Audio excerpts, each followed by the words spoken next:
sanadihii jaba ah Manchester way raacday Erik ten Hag taa waxay go'aan ay qaateen kadib guul daro is xiga kooxda soo gaaray.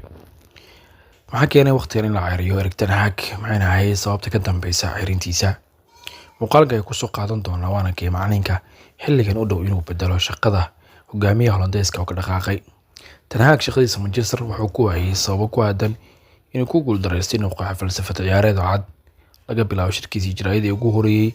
wax la weydiiyay aragtidiisa balse qaabkii weerarka ahaa uu soo bandhigay Ajax marama noqon mid ka muuqda United.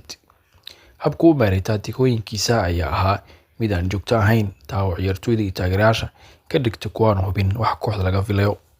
Manchester ayaa ku dhibaatootay dhanka daafaca xilligii Ten Hag iyadoo qaladaad isdaba joog ah in nidaam difaac liita kooxdu soo bandhigtay mid la imaatay natiijooyin xun taa oo dhalisay shaki ku saabsan hogaamintiisa. inta waxaa sii dheer waxaa soo baxay sad ka dhex taagan ciyaartoyda ku aadan taatikooyinkiisii habka tababarka taasoo dhigtay qaabciyaareedka kooxda. horyaalka tartanka adag ee bielka Ten Hag wuxuu ku dhibaatooday inuu si habboon ula qabsado daqiiqadaha muhiimka ah iyadoo aragti cad iyo difaac xasiloon uu meesha ka saaray taa oo sababtay United ay gaarto go'aan adag. arrimahaas ayaa keenay xilligan in shaqada ay ka dirto Ten Hag maadaama ay waayeen falsafad sax ah oo la yimid hogaamiyaha Hollandeeska. macallimiin badan ayaa u sharaxan bedelkiisa. Robin Almiron waa midka ugu cadcad saxaafaddu ay qorayso ilaa ciyaareyntii Ten Hag. Almiron heshiis dhaca ayuu la galay Manchester waxaa lagu wadaa inuu noqdo tababaraha cusub.